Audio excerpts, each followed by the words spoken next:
ओम शांति। आज मीठे मीठे शिव बाबा ब्रह्मा के तन द्वारा कहते हैं, मीठे मीठे बच्चे, तुम बच्चों को जीवन में दो कारण से मेहनत करती।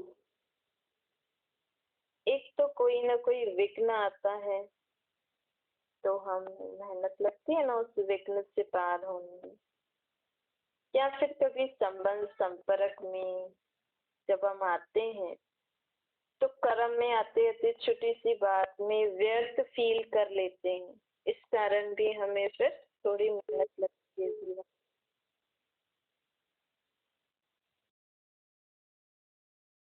तो बाबा कहते हैं अब तुम्हें मेहनत से मुक्त बनना है। कभी कभी क्या होता है, हम संबंध संपर्क में आते हैं ना, छोटी छोटी बातों में व्यर्थ फील कर लेते हैं, मतलब फीलिंग हो जाती है। तो बाबा आज हमें कहते हैं, एक फ्लू की बीमारी होती है ना, देखो फ्लू की बीमारी में क्या होता है, एक तो बॉडी शेक करती है, हलचल में आती है ना। ऐसे ही जब हम आत्माओं को फीलिंग होती है ना किसी बात में, व्यर्थ बात की, तो हम आत्माओं की स्थिति हलचल में आ जाती है, मन हिलता है, मन में संकल्प चलते हैं। और फ्लू की बीमारी होती है तो क्या होता है, मुख कड़वा हो जाता है। और यहाँ पे भी अगर हमने कोई किसी बात को फील कर लिया तो क्या होता है, मुख से कड़वे बोल बोलने लग जाते हैं। और फ्लू की बीमारी होती है तो सर्दी कभी गर्मी चढ़ जाती है। और यहाँ क्या होता है, जब आत्मा, देखो बाबा हमें आत्मा और शरीर का कंपैरिजन बता रहे। जो शरीर में बीमारियां होती है ना, ये नई नई जो बीमारियां निकलती हैं, ये क्यों निकलती हैं? क्योंकि आत्मा में जैसे जैसे शक्ति खत्म होती जाती है, आत्मा विकारों बुराइयों के वश होती जाती है ना, तो जैसे जैसे आत्मा के फीलिंग करने के संस्कार, टेंशन करने के संस्कार, फालतू बातों को सोचने के संस्कार होते हैं ना, उस अनुसार हमारी बॉडी में कुछ न कुछ डिजीज या ऐसी कोई बीमारियां आ जाती हैं। तो फ्लू की बीमारी कब निकली? जब मनुष्य आत्मा ने व्यर्थ बातों को फील करना शुरू किया। तो बाबा पूरा कंपैरिजन बता रहे हैं कि जब हम फील करते हैं तो हमारी आत्मा की स्थिति हलचल में आ जाती है, मन हलचल में आ जाता है, मुख से कड़वे बोल निकलने चल जाते हैं। फिर हमें अंदर जोश आता है कि इसने ऐसा क्यों कहा, ये क्यों किया, ये जोश आता है ना। फिर कुछ कोई सुनने की बात, कोई समझाए तो सुनेंगे नहीं, समझेंगे नहीं, उसको अच्छा ही नहीं लगेगा कि मुझे क्यों समझा रहे हो, मैं थोड़ी ऐसा हूँ। तो उस समय उसको किसी को समझाओ तो समझ में भी नहीं आता है। तो क्या रिजल्ट हो जाती है कि मनुष्य आत्मा सोच सोच के कमजोर बन जाता है, रिश्तों में दरारें आ जाती हैं। तो ऐसे ही फ्लू की बीमारी में भी ऐसे होता है ना, शरीर हिलता है, कुछ अच्छा नहीं लगता है, सर्दी गर्मी लगती है, फिर ऐसे ऐसे करके खान पान कुछ अच्छा नहीं लगता है। तो ये आत्मा की स्थिति और वो शरीर की बीमारी, तो कनेक्शन हो गया ना। तो जगह अगर हम सदा ही अच्छा सोचेंगे, अच्छे विचार रखेंगे, आत्मा को तंदुरुस्त रखेंगे परमात्मा की याद में और अच्छी सोच से, तो हम शरीर की बीमारियों से भी मुक्त हो सकते हैं।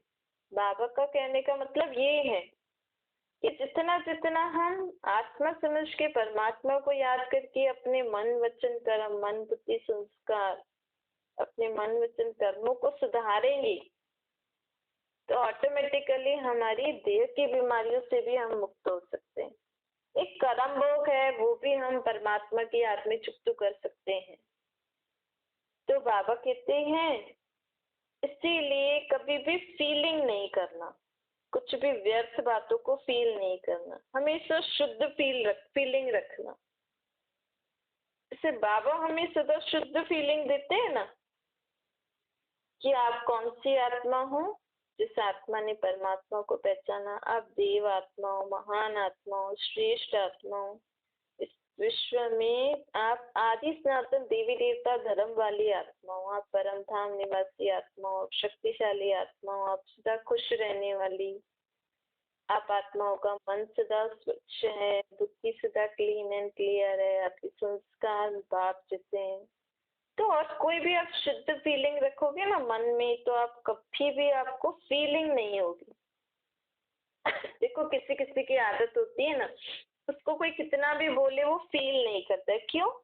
क्योंकि उसको अपना कॉन्फिडेंट होता है ना कि मुझे पता है ना मैं कौन हूँ, ऐसे थोड़ी कोई मुझे जो भी बोले और मैं हो जाऊंगा वो। तो ऐसे हमें भी कॉन्फिडेंट होकर अपने आप की स्थिति मेंटेन रखनी है। मैं जो हूँ मुझे पता है ना मैं कैसी हूँ, मुझे पता है ना मेरे मन में। कोई थर्ड पर्सन आपको ज्यादा जानता ही नहीं, आपके साथ ज्यादा रहता नहीं है, ऐसे कुछ भी कोई आके आपको कुछ भी बोल दे तो आप उसको सोचने लग जाएंगे। इसका मतलब आपकी खुद की शुद्ध फीलिंग, खुद की रिस्पेक्ट आपको नहीं है। बाबा हमें अपनी रिस्पेक्ट करना सिखा रहे हैं। हम क्या बोलते हैं, चलो आप और किसी की तो छोड़ो, आप खुद ही देवी देवताओं की क्या महिमा गाते हो। आप सर्वगुणों से संपन्न हो, आप 16 कलाओं से संपन्न हो, आप तो संपूर्ण निर्विकारी हो, आप तो अहिंसक हो, मर्यादा पुरुषोत्तम। फिर अपने लिए क्या बोलते हो, हम तो नीच हैं, हम तो पापी हैं, हम तो कामी हैं, कपटी हैं, क्रोधी हैं, लोभी हैं। जो भी बुरे बुरे शब्द होते हैं ना वो अपने लिए बोलते हैं और उनके लिए अच्छे अच्छे शब्द बोलते हैं। तो ये अपनी ही, हमने अपने आप को ही कहा ना। तो आप क्या कर रहे हो, आप उनसे उनकी अच्छाई कर रहे हो, अपनी बुराई कर रहे हो, मतलब वैसा आप आशीर्वाद ले रहे हो आपकी, हाँ मैं ऐसा हूँ, और आप बनते जा रहे हो और आप अपने ऊपर एक डब्बा लगाते जा रहे हो कि हाँ मैं हूँ कामी क्रोधी लोभी मोही अहंकारी। नहीं, आप जैसे हो वैसे हम भी बने ना, ऐसे क्यों नहीं संकल्प करते हो आप उस समय? क्यों? वो है तो हम जब उनकी पूजा कर रहे हैं, उनसे उनसे प्रार्थना कर रहे हैं, तो उनसे आप ऐसे भी प्रार्थना कर सकते हो ना कि आप ऐसे हो तो हमें भी ऐसा बना दो, हम भी ऐसे हैं आपके भगत हैं तो ऐसे होंगे कभी तो ऐसे बनना भी चाहिए ना। तो अब अपने आप को कभी भी अशुद्ध फीलिंग, अशुद्ध सोच नहीं देना। खुद से भी ऐसे वेस्ट थॉट, वेस्ट बोल अपने मुंह से अपने लिए नहीं निकालने चाहिए। तो बाबा हमें कहते हैं जैसे जैसे आप अपनी फीलिंग को शुद्ध फीलिंग बनाओगे ना, तो ना आप में परिवर्तन आता जाएगा और मेहनत से मुक्त होते जाओगे। जो आए दिन मेहनत लगती है ना अपने को अपने जीवन में, 63 जन्मों से आप कितनी मेहनत करते आए हो। 63 जन्मों से आत्मा ने मुझे ढूंढते ढूंढते कितना थक गई है, कितनी मेहनत की है ना। किसको ढूंढने की मेहनत में लगे रहे? परमात्मा को। क्यों? क्योंकि हमें सुख चाहिए, शांति चाहिए, शक्ति चाहिए, हमारी मनोकामना पूरी कर दो, हमारा ये कर दो। उस भगवान को ढूंढते ही रह गए, उससे प्रार्थना करते ही रह गए। और बाबा हमें कह रहे हैं मैं तो तुम आत्माओं का बाप हूँ, तुम्हें मुझे याद करना है तो अपने को आत्मा समझो और मुझे निराकार रूप में याद करो। तुम मेरे ज्ञानी बच्चे। बाबा कहते हैं एक भगत बच्चे भी होते हैं। जिस सब अभी हम ज्ञान ले रहे हैं तो ज्ञान के प्रारब्ध हमें सत्य के सुख मिलेंगे, लेकिन द्वापर से एक भगत बच्चे भी आते हैं, जो मीरा, नारद, ये सब भगत माला के बच्चे हैं। ये लोग क्या करेंगे, इनका पार्ट ही है। कोई कोई नौदा भक्ति वाले होते हैं ना, तो बाबा कहते हैं वो नौदा भक्ति वाले हैं, उनकी आत्मा में ऐसे संस्कार होते हैं कि आप कितना भी बोलोगे ना, जो नौदा भगत होगा ना, आप कितना भी बोलोगे भगवान तो आपका बाप है, आप तो आत्मा हो, आपका वो बाप है, उनसे अधिकार से बोलो, उनसे हक से बोलना, जो भी कुछ बोलना है वो उनको करना ही नहीं आएगा। वो भगवान को अपना माँ बाप मान ही नहीं सकते हैं। उनको तो उनकी आत्मा में ऐसे संस्कार होते हैं कि वो सदा मांगते ही रहते हैं भगवान से, और खुद को मैं नीच हूँ आप ऊंचा है ऐसा ही समझेंगे। अगर कोई नौदा भक्ति वाला आत्मा होगी इस दुनिया में, होंगे भगत आत्माएं भी होते हैं ना, तो वो आप उनसे बोलो कि नहीं आप भी इन जैसे बन सकते हो, जब हम भगवान के बच्चे हैं तो हम भी उनके जैसे बन सकते हैं, तो वो एक्सेप्ट ही नहीं करेंगे, मानेंगे ही नहीं। आपने माना है, आप समझ सकते हो कि भगवान हमारा बाप इतना ऊंचा है तो हम उनके बच्चे भी ऐसे बन सकते हैं ना, उनके जैसे सभी के ऊपर दया, दृष्टि, क्षमा भाव, ऐसा सब कुछ रख सकते हैं। तो आप हो गए ज्ञानी, अधिकारीपन वाले संस्कार कि हाँ वो मेरा बाप है तो मेरा अधिकार है ना शांति सुख खुशियों में रहना। तो बाबा कहते हैं भगत आत्मा ना रॉयल भिखारी होते हैं, वो हमेशा मांगते ही रहते हैं। एक होता है ना अधिकारीपन और दूसरा होता है मांगना। अब हमें मांगना नहीं है। बाबा हमें ये सब क्यों बता रहे हैं? क्योंकि बाबा कहते हैं बच्चे अब मुझसे मांगो नहीं, तुम्हारा अधिकार है, तुम अधिकार से बोलो नहीं मैं उस शांति के सागर बाप की संतान शांत स्वरूप सुख स्वरूप शक्ति स्वरूप आत्मा हूँ, शुद्ध आत्मा हूँ। ऐसे ऐसे अपने मन में अधिकारपन दिखाओ। बाबा कहते हैं देखो जो आत्माएं देवकुल की आत्माएं होती है ना उनके मंदिर बनाए जाते हैं, और जो भगत आत्माएं होते हैं ना जैसे मीरा है, हालांकि मीरा कृष्ण की बहुत अच्छी भक्ति करती थी, उनको बहुत याद करती, लेकिन मीरा के राधे कृष्ण जैसा मंदिर तो मीरा का नहीं बन सकता है ना, उनका स्टेच्यू बन सकता है। तो ऐसे ही द्वापर से जो भी धर्म पिताएं आए, जो भी महान आत्माएं आए, जो भी पुण्य आत्माएं हैं, जो भी अच्छे अच्छे भगत आत्माएं हैं ना, उनका स्टैच्यू बना सकते हैं, उनकी समाधि वगैरह ऐसे बना सकते हैं। लेकिन जैसे देवी देवताओं की हर कर्म की पूजा होती है ना वैसे उनकी नहीं होती। देखो कृष्ण के हर कर्म की पूजा होती है। क्यों? क्योंकि उनका आत्मा और शरीर दोनों शुद्ध और पवित्र थे ना। ऐसे तो बाबा कहते हैं पूज्य आत्मा जो होती है ना वो कभी कोई अपवित्र संकल्प को टच भी नहीं कर सकती। जो अभी तो खैर सभी पूज्य आत्माएं भी पतित बन गई हैं, लेकिन अगर वो आत्मा देवकुल की होती है ना तो पुरुषार्थ करते करते करते अपनी स्थिति ऐसी बनाएगी कि कभी भी उसको अपवित्र संकल्प भी टच नहीं कर सकेंगे। तो हमें भी ऐसा बनना है। बाबा कहते हैं तुम तो होली हंस हो ना। देखो होली हंस मतलब समर्थ और व्यर्थ को परखने वाले। हंस क्या करता है? कंकड़ और रतन को अलग कर देते हैं ना, मोती और पत्थर को अलग करते हैं। तो आप मेरे बच्चे होली हंस हो। अब आपको भी परखना आना चाहिए। क्या परखना है हमें? कौन सी बात सही है, कौन सी बात व्यर्थ है, कौन सी बात शुद्ध है, कौन सी चीज या बात अशुद्ध है। जैसे हंस कभी कंकड़ को चुग नहीं सकता, अलग करके रख देगा, छोड़ देगा, ग्रहण नहीं करेगा। ऐसे आप भी, आपके जीवन में भी अगर कोई फालतू बात, फालतू विचार मन में, या आपको कोई फालतू कुछ बोलता है, सुनाता है, तो आप में भी ये क्वालिटी होनी चाहिए कि कौन सी चीज मुझे मन में रखनी है, कौन सी नहीं रखनी। अगर कोई फालतू बात है, मेरे काम की नहीं है और मैं वो नहीं हूँ, तो मुझे न सुननी है न सोचनी। तो हमें घड़ी घड़ी अपने को याद दिलाना है कि मैं बाबा का होली हंस बच्चा हूँ। मैं व्यर्थ बातों को, व्यर्थ संकल्पों को न सुनता हूँ, न देखता हूँ, न मन में विचार करता हूँ। मैं सदा शक्तिशाली संकल्प को ही धारण करने वाली आत्मा।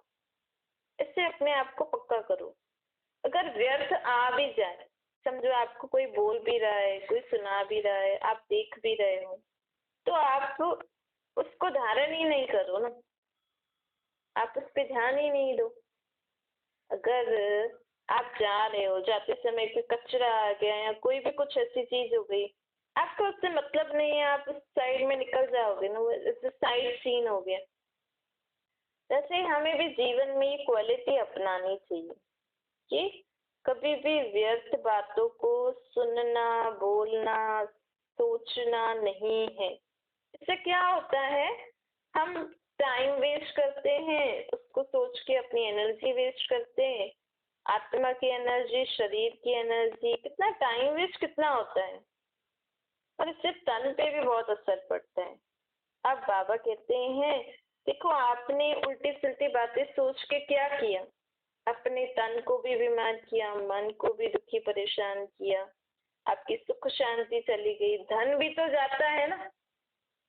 अगर कोई बात आप सोचोगे उल्टी सुल्टी तन खराब होगा तो ऑटोमेटिकली तन पे दवाइयां देनी पड़ेंगी, तन को फिर ठीक करना पड़ेगा, तो धन भी जाएगा। तो अब क्या किया आपने व्यर्थ सोच के? तो अब आप कहते सदा समृद्ध सोचो, शक्तिशाली बातें सोचो, अच्छी अच्छी बातें सोचो। तो इससे क्या होगा, आपका तन भी ठीक रहेगा, मन भी सुख शांति में रहेगा और धन भी आपका बढ़ता जाएगा।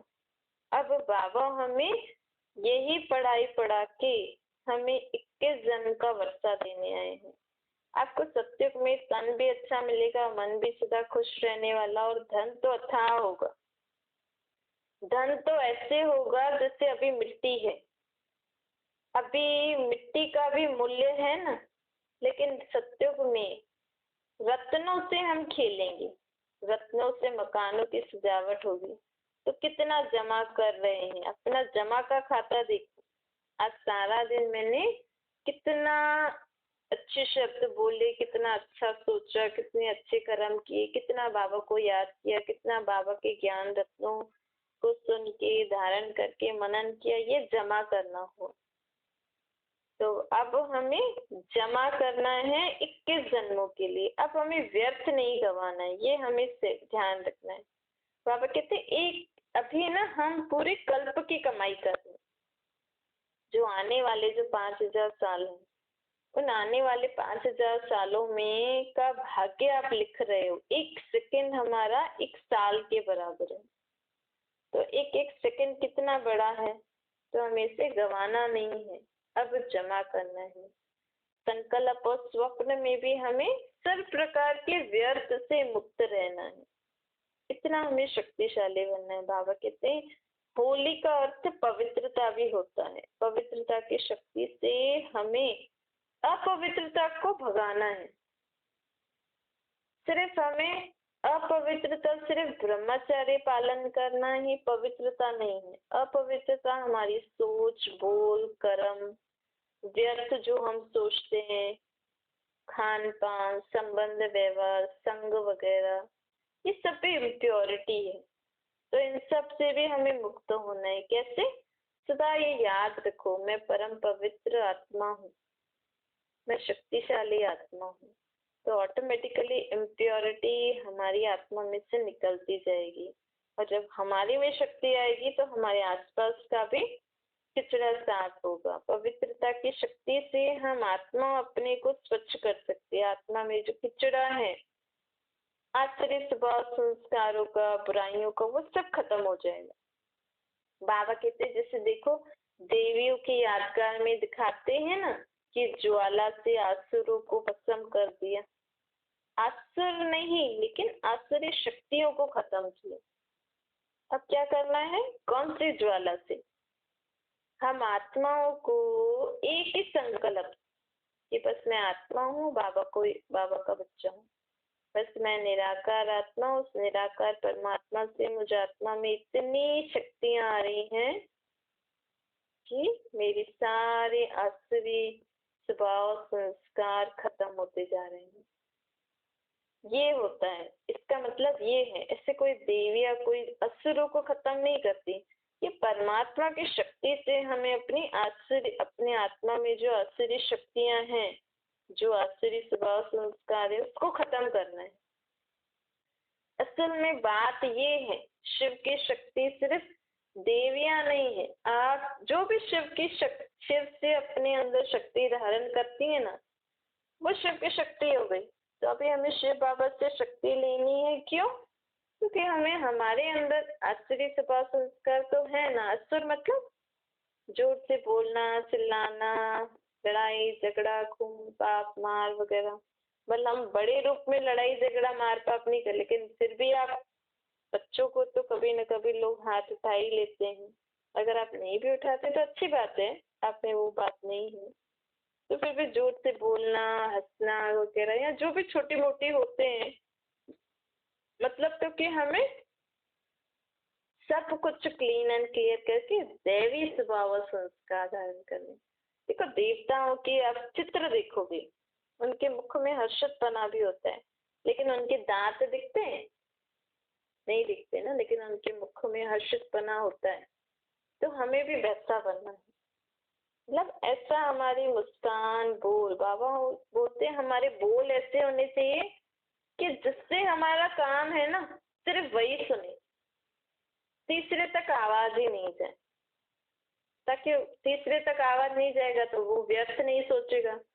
चलो हम दोनों ने बात करी, हम दोनों ने जो भी बात करी ठीक है, हम दोनों को ही पता, हम दोनों ही उसके बारे में सोचेंगे। अब तीसरा सुनेगा ही नहीं तो सोचेगा भी नहीं, तो घर का वायुमंडल भी ज्यादा बिगड़ेगा नहीं। हम अपने तक ही सोचेंगे, ज्यादा सोचेंगे नहीं उसको, तो घर का वायुमंडल भी ठीक रहेगा। फिर ज्यादा लोग सुनेंगे, ज्यादा लोग सोचेंगे कि हाय क्या हो गया, क्या हो गया, ऐसे वैसे, तो क्या होगा, पूरे घर का वायुमंडल खराब होगा। इसीलिए ये सब हमें दैवी स्वभाव संस्कार इसको कहते हैं।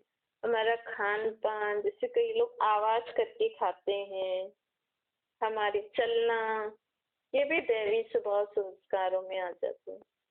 तो ये सब कलाएं भी होती हैं, 16 कला, कर्म करने की, उठने बैठने, खाने पीने की, संबंध व्यवहार में आने की, ये सब भी कलाएं होती हैं। तो ये सब सर्वगुणों से संपन्न, 16 कलाओं से संपन्न, संपूर्ण निर्विकारी, निर्विकारीपन में काम विकार के अलावा भी बहुत सब विकारों से हमें निर्विकारी होना, अहंकार भी नहीं होना चाहिए, क्योंकि सब विकार किसके पीछे आते हैं, देह अहंकार के पीछे। तो ऐसे ऐसे करके हमें बाबा को याद करके करके, कभी बाबा को याद करो कि मैं पवित्र आत्मा, मुझ में पवित्रता की शक्ति आ रही है। कभी बाबा को याद करो, इस बाबा को याद करने से मेरा व्यर्थ से मैं मुक्त हो रही हूँ, मैं शक्तिशाली बनती जा रही हूँ। कभी बाबा को याद करो कि मैं आसुरी स्वभाव संस्कारों से मुक्त होती जा रही हूँ। कभी बाबा को याद करो कि बाबा की रेस से मुझ आत्मा का ये शरीर तंदुरुस्त होता जा रहा है। ऐसे ऐसे करके टाइम निकाल के आप जितना बाबा की शक्तियों से अपने आप को सुधार सकते हैं, शक्तिशाली बना सकते हैं, ये यही समय है। फिर परमात्मा नहीं आएंगे, फिर भक्ति मार्ग में हम उनको याद करेंगे। यहाँ खुद परमात्मा हमें देने आए हैं, भक्ति मार्ग में फिर हम उनसे मांगेंगे। यहाँ अधिकार से मिल रहा है तो वो अच्छी बात है ना, तो अब ले लो। कहते ना, भर दे झोली। ये अभी समय है, कौन सी झोली भर रहा है भगवान, बुद्धि रूपी झोली। हमारी बुद्धि में ज्ञान गुण शक्तियों से बाबा हमें भरपूर कर रहे हैं। यही समय है जब बुद्धिमानों की बुद्धि सबको बुद्धि बांटने आए। तो फ्री में मिल रहा है वो अच्छा है, फिर भक्ति में मेहनत करनी पड़ेगी। तो फ्री में मिल रहा है वो अच्छा करे ना, अधिकार से, बाप दे रहा है तो अधिकार से लेना चाहिए ना सब। अच्छा, मीठे मीठे से खिलाते बच्चों प्रति माता पिता बाप दादा का याद प्यार और गुड मॉर्निंग। रूहानी बाप की हम सभी रूहानी बच्चों को नमस्ते। हमारी भी रूहानी माता पिता बाप दादा को याद प्यार गुड मॉर्निंग और नमस्ते। वरदान है, चलाना चेहरे द्वारा पुरुषोत्तम स्थिति का साक्षात्कार कराने वाले ब्रह्मा बाप समान बनो। जैसे ब्रह्मा बाप साधारण तन में होते भी सदा पुरुषोत्तम अनुभव होते थे। पुरुषोत्तम मतलब, पुरुष मतलब आत्मा, उत्तम आत्मा। आत्मा उत्तम कैसे बनेगी, आत्मा में क्या होता है, मन बुद्धि संस्कार। तो आत्मा के विचार अच्छे, बुद्धि ठीक रीति निर्णय करे और संस्कार भी उसके अच्छे, रहम भाव, क्षमा भाव, दया भाव, शुभ भावना, शुभकामना करने वाले संस्कार। तो इसको कहते हैं उत्तम, पुरुषोत्तम। तो साधारण में पुरुषोत्तम की झलक ब्रह्मा बाप में दिखाई दी। ब्रह्मा बाप कौन है, जिनमें शिव बाबा आए थे। तो बाबा कहते हैं देखो, ब्रह्मा बाबा कर्म बल साधारण करते थे, लेकिन उनकी स्थिति बहुत महान रहती थी। आत्मिक स्थिति जो थी ना, उनके सदा उनको ये स्मृति में रहती थी कि मैं किसका बच्चा हूँ, मैं किसका स्टूडेंट हूँ, मैं किसका फॉलोअर हूँ और मैं किसका मददगार हूँ और मैं भविष्य में क्या बनने वाला हूँ। सोचो अगर हमें ये नशा चढ़ जाए कि मैं गॉड फादर का बच्चा हूँ, परमात्मा बाप का बच्चा हूँ, वो मुझे रोज उनकी पढ़ाई में पढ़ती हूँ, वो मेरे सतगुरु हैं, उन्होंने मुझे हर कर्म की श्रीमत दी है कि मुझे याद करके अपने को आत्मा समझ के कर्म करूं। अब वो मुझे सत्युग का वर्षा देने आए हैं। मैं सत्युग में देवी देवताओं जैसा जीवन जीने वाली आत्मा हूँ। तो अगर मुझे याद रहे सारा दिन तो मेरी स्थिति कितनी ऊंची रहेगी। भले मैं झाड़ू भी निकालूं, पोछा भी लगाऊं, खाना भी बनाऊं, लेकिन ये स्मृति से हमारी स्थिति ऊंची रहती है। ऐसे ब्रह्मा बाप भी सदा इसी नशे में रहते रहे। आज अगर कोई आपकी कल शादी होने वाली है या थोड़े समय बाद, या आपको कोई पोस्ट, हायर पोस्ट मिलने वाली है, नहीं चलो शादी तो चलो नॉर्मल, लेकिन आपको कोई हायर पोस्ट मिलने वाली है, आप परसों या अगले वीक आपको समझो किसी न किसी मिनिस्ट्री या कोई ना कोई फील्ड में डॉक्टर, इंजीनियर या जो भी है, अपने ऑफिस में या कहीं भी आपको हायर पोस्ट मिलने वाली है।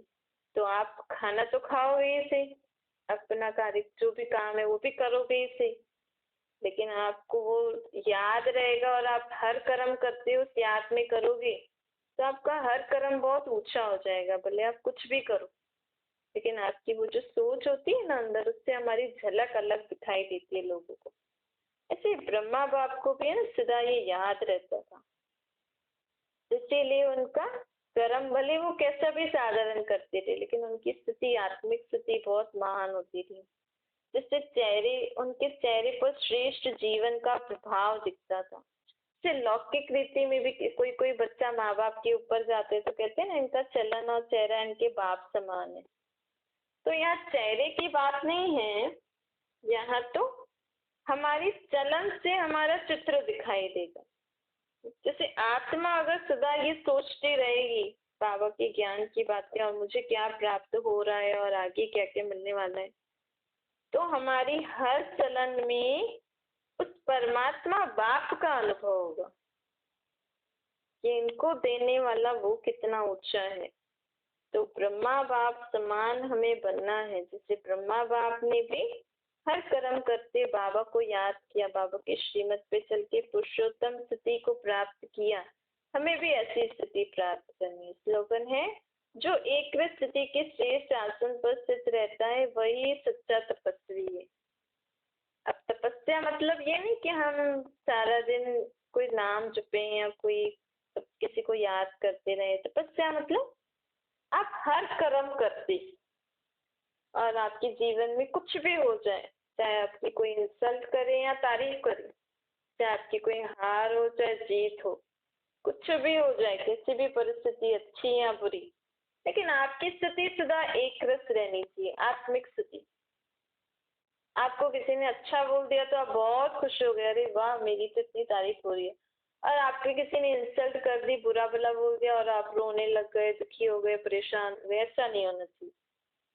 हमारी स्थिति एक रस कब रहेगी, जब मुझे ये पता होगा कि मैं कौन हूँ।